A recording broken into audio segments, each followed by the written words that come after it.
You're listening to the Future Tech Podcast with Richard Jacobs. Future technologies such as artificial intelligence, stem cells, 3D printing, gene editing, Bitcoin, blockchain, the microbiome, quantum computing, virtual reality, and exploring space are much closer than you might think. In fact, many early versions of these technologies are in play right now, and the companies that are using these technologies are the focus of this podcast. My goal for you, the listener, is to learn from these podcasts. You may very well learn something that may change the course of your life for the better, steer you towards a new career, or give you insight into addressing a thorny medical problem. Remember, this podcast and its content is informational in nature only. No medical, tax, legal, financial, or psychological advice is being given. If you enjoyed the podcast, please listen, subscribe, like, and tell your friends about it. Thank you.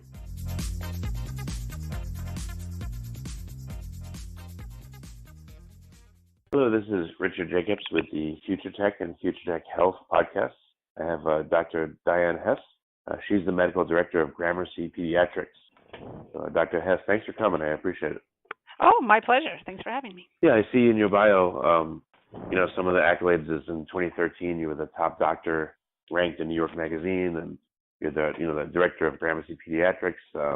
But there's all these accolades. Tell me, let's talk about what you're working on. What's your goal here in medicine? What do you do right now? So I'm a general pediatrician, so I see kids from birth till they go off to college and sometimes after college. But my passion and my specialty is pediatric obesity. So I have specialized for about the past 18 years in children who suffer from weight issues and obesity-related issues. Yeah, and I'm 43, so I grew up at a time where it seemed like there were very few kids that were overweight. There was like, I guess they just called it like a token fat kid. Right. Nowadays, I look around and it seems like there's a tremendous amount of kids that are overweight, and it like really worries me. So, I wanted to ask you what perhaps you've seen the same, and what are your thoughts on why it seems like, unless I'm not seeing properly, we have a lot more overweight kids than we used to. Oh yeah, it's so prevalent now. I think that probably from when you were a child, the kids who were considered overweight and fat might not even be considered overweight and fat compared to what we're seeing now, because the kids are so obese. It's an epidemic in the United States and all over the world. It's spread. It's a first world country problem that has spread to third world countries now. It's really an environmental disease. We know that some families do tend to have some genetic dispositions to being overweight, and it affects every socioeconomic status. It affects all races. It affects married families, divorced families, single parents. There's no one that obesity hasn't touched. In the United States, the prevalence of obesity is about almost 19% in children. That's 13.7 million children, according to the CDC. And it just hasn't really improved with a lot of the changes that we try to make, changes that pediatricians try to make and families and recommendations are all counteracted by industry, food industry, lack of funding in public schools, lack of funding for healthy choices at lunch, lack of funding for sports programs. It's much cheaper to eat unhealthy than it is to eat healthy in the United States. Fresh vegetables cost much more than a fast food. I always say I didn't invent the wheel. So it's really the children are not getting enough exercise. We're eating the wrong foods. Foods are processed. It's much cheaper to buy processed fast foods than to eat fresh food in the United States. The school lunches are very poor. Schools have very low funding for physical fitness, for healthy choices for diet. And people are on the go. People are on the move, and kids play video games. Kids are on iPads from like the age of 1. I see it in my office, playing with their parents' phone. Mm-hmm. We've become a much more sedentary society, and our food choices are poor. The foods are processed. The amount of sugary drinks that children in the United States consume is crazy. It's much easier to pick up a dollar menu meal than to make a healthy, meal of broccoli and grilled chicken. So sometimes it's just based on budget. So there's a lot of factors in play. You have to remember that our genes, yes, there are some families who run, where obesity and being overweight runs in their family.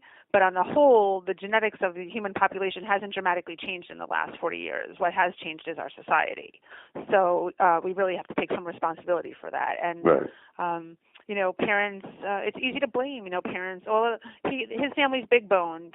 It's not me, it's my babysitter. Oh, it's school lunch. There's a lot of issues at play. So, when parents ask, when people ask me, well, what do you do that's different when you treat pediatric obesity? Like, what makes it work? And I think what makes it work is that every single parent I speak to, I do something different with them because every family is different. Some family eat very healthy foods, but they have major portion distortion. They're eating way too much food. And some family exercise a lot, but they make the wrong choices with foods. So, every single family is different. And obesity is a disease that touches everybody. There's really, no family is left untouched by it, honestly. Yeah.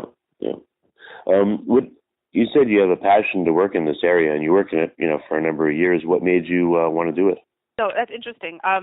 Actually, I grew up, I'm one of three sisters, and I was always very underweight.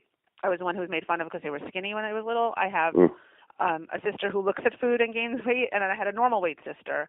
So I always felt really sorry for my sister who was overweight, which I think I've said this a little bit earlier, but if you saw her pictures from when we were little, today you wouldn't even consider her overweight, but in those days she was overweight because it's just become the norm. But she was overweight, and people were really mean to her, especially because I was so thin, and I just couldn't believe that people could be so mean to somebody. They would say terrible things to her in fourth, fifth grade, and oh, if only you were thin like your sister. Or, you're so pretty. You're prettier than your sister, but you're just overweight. Terrible things. Right. It's really bullying. And that kind of made me very interested in it. And I ate a lot when I was little, so I was like, okay, there's some genetics at play here because we're all eating the same food in our house, and I'm probably eating more than my sisters, but I was underweight and my sister wasn't. When my sisters wasn't. So that was just very interesting to me. And then I think as I grew up and I just was in residency and, finished medical school, and I'm in residency. In medical school, you learn about failure to thrive, the kids who are starving, who aren't growing. Yeah. Yet I think I saw one in 3 years. But when I was doing my residency in the Bronx, almost every other kid was overweight. By age 2. They were sitting in the waiting room and they were drinking, fruit punch in a baby bottle and hot Doritos. Really?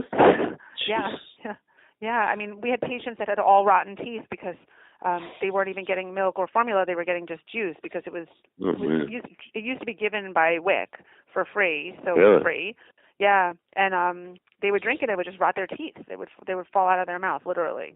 So I just was like, everybody was studying the kid who wasn't growing and wasn't thriving, and I was seeing these overfed, undernourished kids. So kind of became my passion.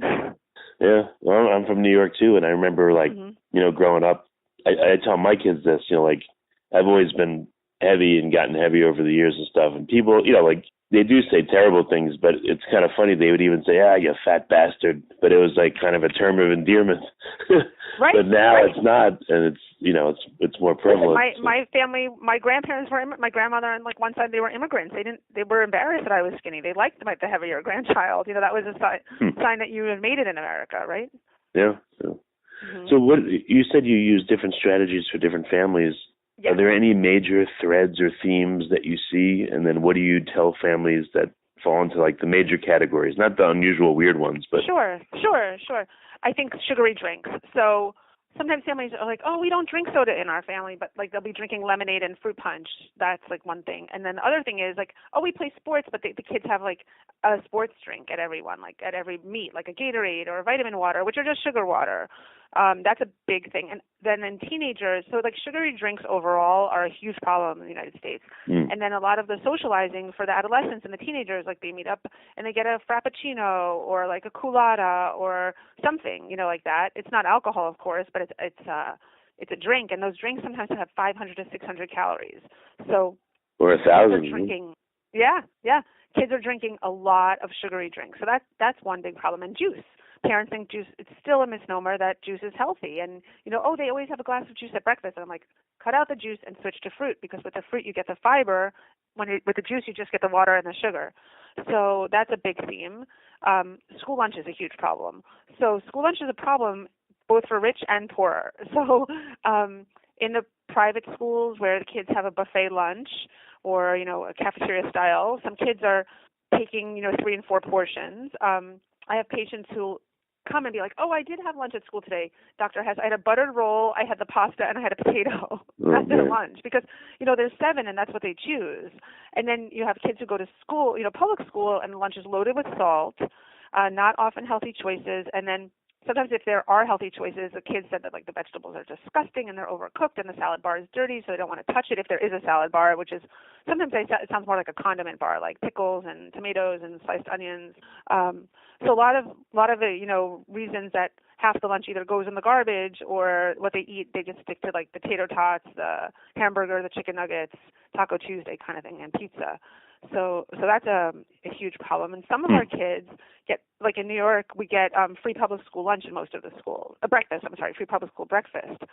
So sometimes when I sit down with my patients, I say, what do you eat for breakfast? And the mom will say, oh, I make them oatmeal before they go to school, which I'll be so happy about. And then I say, okay, and when you get to school, what do you choose for breakfast? And the parents will be like, wait a second.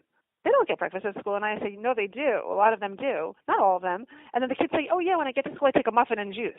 And the parents hadn't even known that they got a second breakfast. So they're double dipping. And then we have kids who also take lunch from home and then get the free school lunch. So they're double dipping. In a lot of the schools, the after-school program serves the school lunch again at 4 or 5. So as a snack. The same stuff? Yeah. Yeah, so these kids are being so overfed and overfed the wrong foods. I think New York City has done a pretty good job of eliminating sugary snacks from vending machines in school. They have healthier choices, but not every state does, and it's very state dependent. It depends on your funding. And taking out sodas and juices from the vending machines at school, they should only be getting water or low-fat milk. So that's another big spread. And then I would say, crossing all communities is just really not eating like at the table at home with your family. You know, everybody's on the go. Parents order pizza for one kid, and the other kid grabs chicken wings on the way home. And when I say to the kids, how many slices of pizza do you have? They'll say 3, and they're 10 years old. So it's like this whole portion distortion. But at some places you can get $1 slice, so they get 3 slices of pizza. There's so many questions to be asked, and then the complete lack of exercise. In New York City, the public schools only have gym once a week for 45 minutes until 6th grade, through 6th grade. Really? Yes, that's it. Yeah. And then in other schools, there's limited space. In some of the schools that I've worked around, the kids can't run in the gym because there's poles, so they can get hurt. They don't have a gym. They don't have a recess yard. There's so many issues. And then some places have big yards and recess yards, and they don't have staffing to watch the kids. There's just so many issues at play. So that's why I really spend a lot of time with my families, because I'm trying to make them be able to exercise. Okay, let's say your mom is at work. What floor do you live on? Oh, I live on the 4th floor. Can you take the stairs? Oh, I don't want to take the stairs. That's so hard. But okay, let's try to take 2 flights of stairs today. And then maybe next week you can take 3 flights of stairs. You just try, to be creative. It's so silly, but they always say, like, everybody looks for the closest parking spot in the mall. Can you park from the furthest parking spot and walk towards the door? Can you get off one bus stop earlier and walk more? Can you get off one subway stop earlier and walk more? Do you want a jump rope? Do you want a hula hoop? I want to get these kids moving. Yeah, makes sense. Yeah, so it's not even really medicine, some of the stuff I do. And then the other part is that there's a lot of medicine involved. There's kids with prediabetes and high insulin levels and high blood pressure. They have joint pains. They have worsened asthma. Some girls have, irregular menstrual cycles because of their weight. I mean, it affects everything. Mostly it affects their self-esteem, and they get bullied. It's crazy. Mm-hmm. So what you're seeing all kinds of medical effects at what ages? Little. I have patients who have high blood pressure already by the age of 3 and 4. I have kids who have insulin resistance by the age of 5. I have patients who have joint pain from their weight. There's so many issues. Wow. How long? So some of your first patients, how long have they been with you, and what's been the progress? Oh, so I have some patients who've been with me for like 6 or 7 years, which is really rare in weight management, because most people, and that's another misconception, that most people think it's like a quick fix, like, oh, when am I going to be done? And I'm like, you're not going to be done for a long time. And I don't say it to be mean. I say you didn't become this weight in a year. You became this weight over 6 or 7 years, and it's going to take us a long time to put it off, because the body puts up so many barriers to lose weight. That's why weight loss is unsuccessful for most people, because your body does everything not to lose that weight. Because the more weight you lose, your metabolism slows down a lot, and then you have to put out more extra effort and diet even more to lose more weight. That's why it's like a yo-yo diet. They keep on gaining their weight back.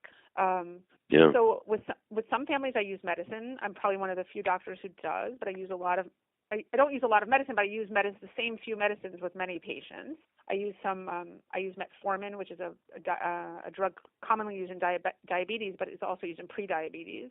So I use that with children, kids who have high lipids, like high cholesterol and high triglycerides. I use some fish oils, so they take supplements, and we don't want them to take statins, those pills that adults take, because they have a lot of side effects. I have some kids who are very low vitamin D, so they're on vitamin D supplementation. That doesn't help them lose weight, but just keeps them healthier. I have some kids taking supplemental fiber. I mean, we have to do a lot to keep them healthy from getting diabetes and the complications when they're children, because before you have diabetes, all of it's reversible. Once you have diabetes, there's really no reversal of type 2 diabetes, and those young adults or adults will go on probably to get metabolic surgery later in life, or they'll have to be on meds the rest of their life if they're that obese. Well, I tell my kids, I tell my kids this is a struggle that every human being on earth has, and the problem is, like, you're asked to make food choices 4, 5, 6 times a day, every day. So it's so hard to make the right choice, every single day for years and years and years. And I tell them, like, your whole life you're going to have to watch out for this. And I tell them, you don't want, I said, look at me, like, I'm heavy and stuff, but I'm not, like, I've gotten a lot better. But I tell them, look at me. It's going to take me years if I ever even get rid of this. So I don't want you guys to have that struggle your whole life. So that's my kind of speech to them. What I always say to the patients that I have is that it's not fun for parents to say no all day. Like, we don't like to say no. I mean, I always say it would be much easier for us to say yes. Oh, can I have that donut? Yes. Oh, can I have those cookies? Yes. Oh, can I have that sugar cereal for breakfast? Yes. We would have no fights. It would be so much easier to be a parent. I said, but we have the fights, and we tell you no because we love you, and your parents are here because they love you.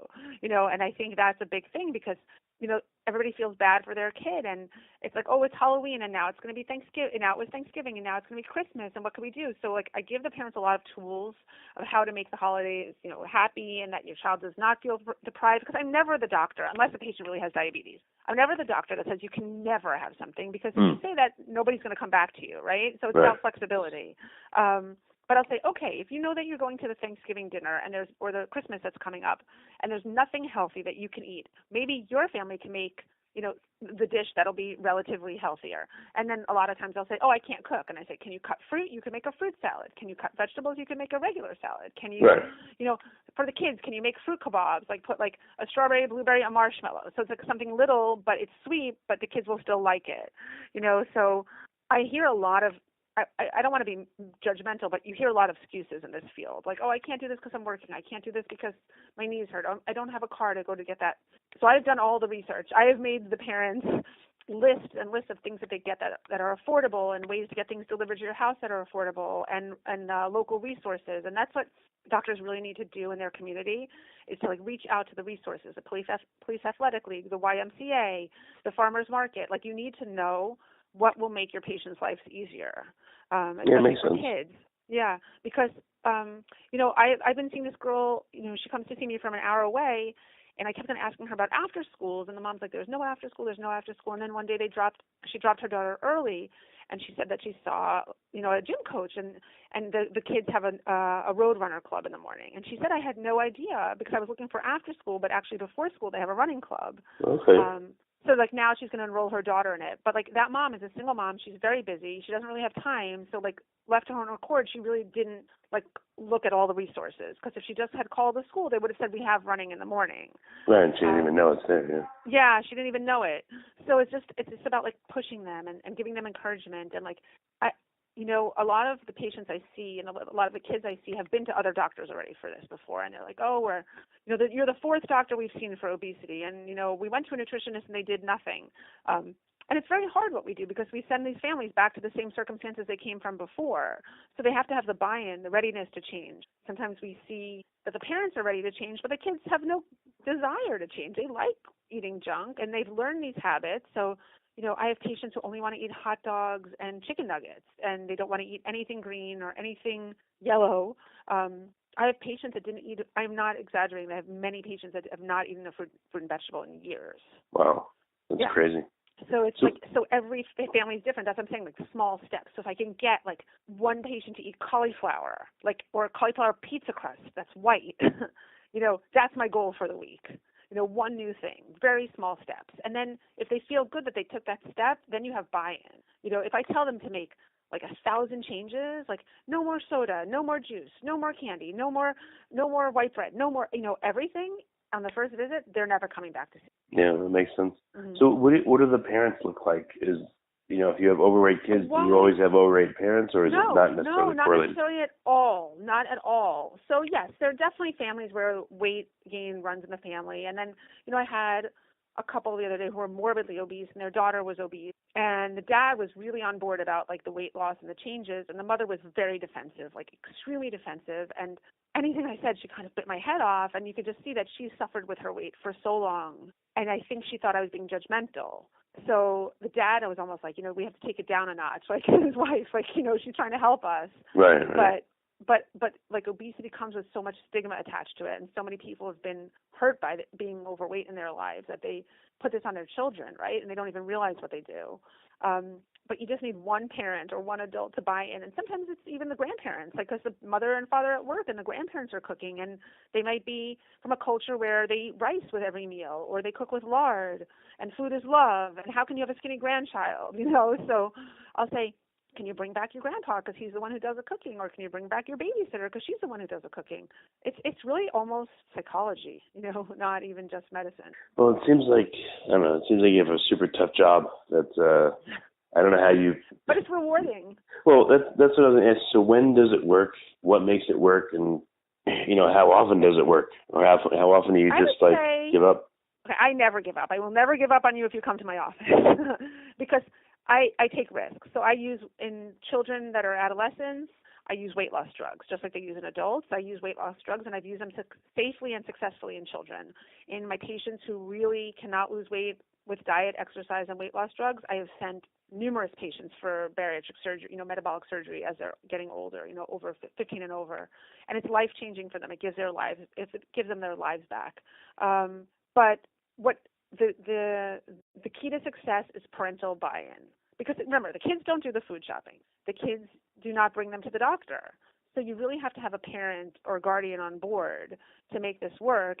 And a lot of the things I say, the kid is totally. I have a girl patient who really, really wants to be on a basketball team, but her family's religious Jewish, and they won't let her be on a basketball team. So she's an amazing athlete, but she doesn't have that opportunity. So what can I do?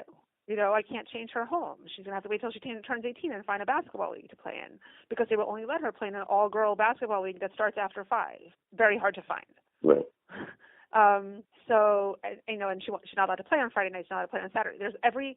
And I have that for every religion, every group of people, have something. Oh, I have Catholic school every Sunday morning. I can't be on the swim team. There's just so many roadblocks in the way, and it's just about being prioritized. So you said that a lot of your patients will have gone to other doctors before you. Do you find out common names of who they've been to, and do you try to interact with those doctors, or no? I think a lot of them are not bad doctors. I think most of my patients get sent to hospital centers to see a pediatric endocrinologist, which are phenomenal doctors, but they see hundreds of patients a day, and most of them have real endocrinological problems, like they have, hypothyroidism or adrenal problems, or, there are too many to count. And really, pediatric obesity is not so much an endocrinological problem as much as it's a lifestyle, primary care problem. So those doctors might not see you back frequent enough just because they're at an academic center. So let's say come back in 3 months, come back in 6 months. I see my patients at the beginning once every 2 weeks. Then after 3 months, I might see you once every month or once every 2 months. I mean, the more they want to come, the better. And that's where I find the most success, is because they have accountability. Bring me a food diary next week. Let's see what kind of changes we can make. Let's see what time of the day you're getting the most hungry. Oh, is it after school? Are you taking the right snack? Oh, I'm taking, baked potato chips. And I'll say, well, instead of baked potato chips, which is just a carbohydrate, why don't we take some healthy nuts or some fruit or some cut up carrots and hummus, and we'll make choices based on the things I see they like in their diet diary. So it's really hands-on. It's about being very hands-on. I think people also think that I'm a nutritionist, so I don't make meal plans for them, but I give them recommendations that they can take home and use in their day-to-day life. And I think that parents love that. They love the lists I give them about healthy foods and what supermarkets you can get them in, or where you can order it online. They want tools. What about having an event where you get, I don't know if you can get all your patients, but invite all your patients of certain ages, and do like an event every month or every few months and kind of do maybe a little bit of teaching and interaction and all that there. Maybe the families would work together. Right.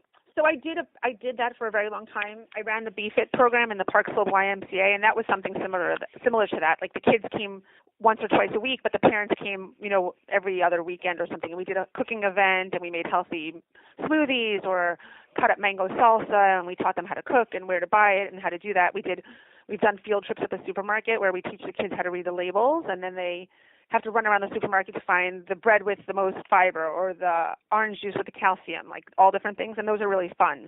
They are very hard to pull off. They are very hard to pull off because, especially in New York City, people come from all over. Right? Patients coming from Jersey and patients coming from Long Island. So you'll be lucky if you can get 2 parents to show up to something. Gotcha.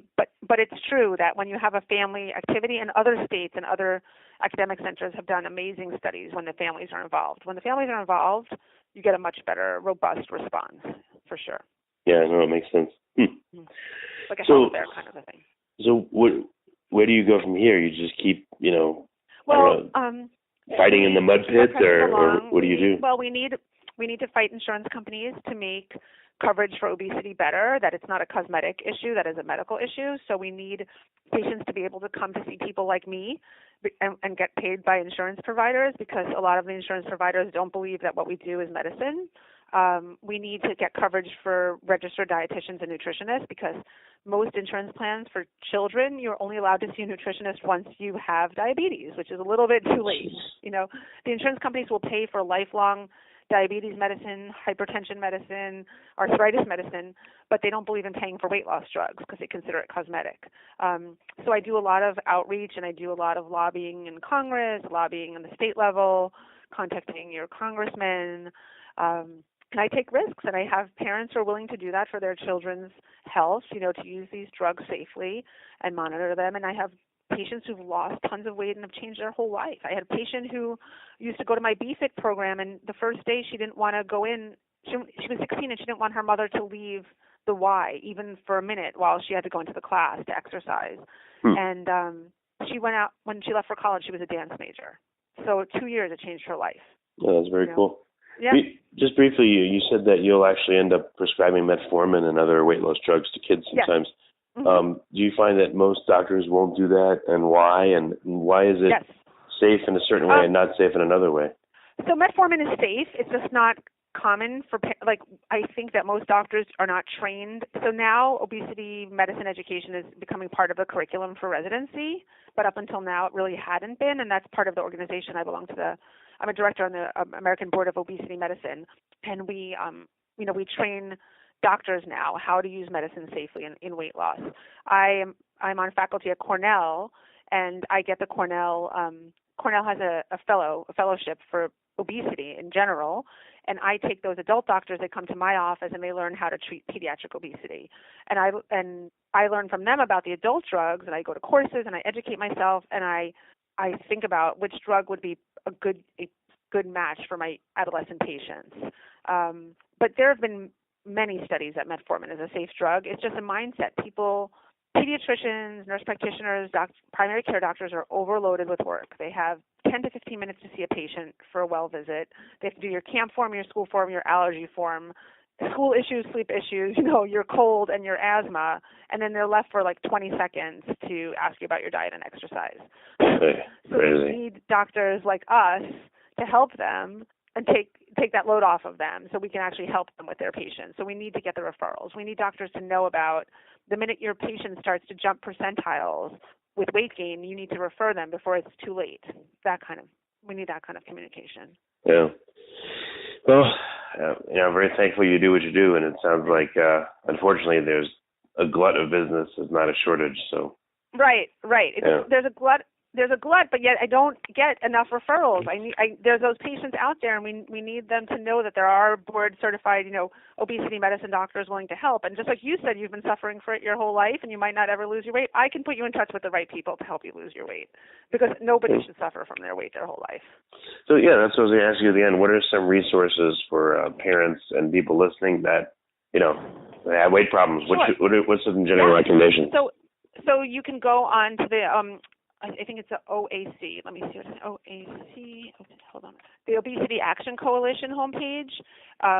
That's a website for patients who suffer from obesity. It has resources. It has lists of doctors who treat obesity, who are certified in obesity medicine.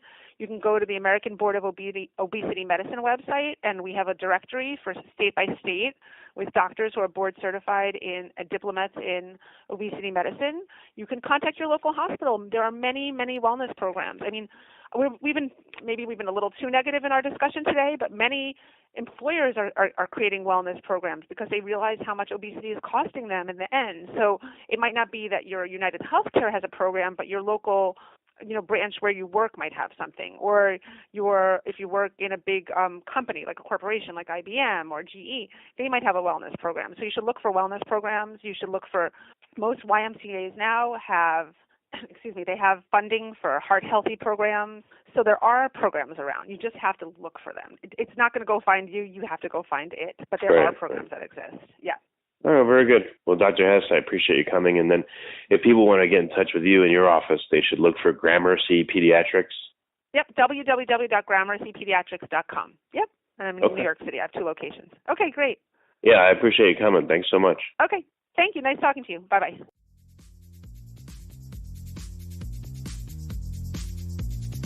You're listening to the Future Tech Podcast with Richard Jacobs. Future technologies such as artificial intelligence, stem cells, 3D printing, gene editing, Bitcoin, blockchain, the microbiome, quantum computing, virtual reality, and exploring space are much closer than you might think. In fact, many early versions of these technologies are in play right now, and the companies that are using these technologies are the focus of this podcast. My goal for you, the listener, is to learn from these podcasts. You may very well learn something that may change the course of your life for the better, steer you towards a new career, or give you insight into addressing a thorny medical problem. Remember, this podcast and its content is informational in nature only. No medical, tax, legal, financial, or psychological advice is being given. If you enjoyed the podcast, please listen, subscribe, like, and tell your friends about it. Thank you.